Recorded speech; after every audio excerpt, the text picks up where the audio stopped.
What if the biggest mistake of your life is not the first thing Jesus sees when He looks at you?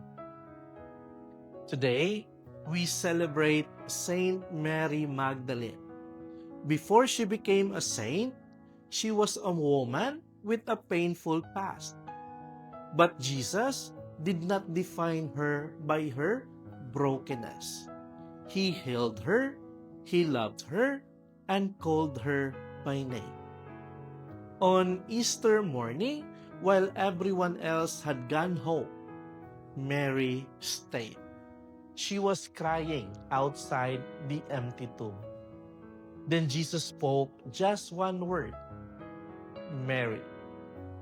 In that moment, everything changed. Maybe today you are carrying guilt, failure, loneliness, or disappointment. Listen carefully. Jesus knows your name too.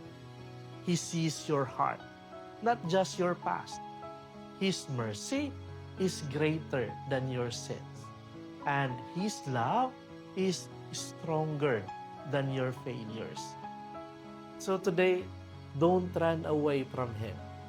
Come back. Let Jesus call your name. And like Saint Mary Magdalene, may you live with joy, saying, I have seen the Lord. Amen.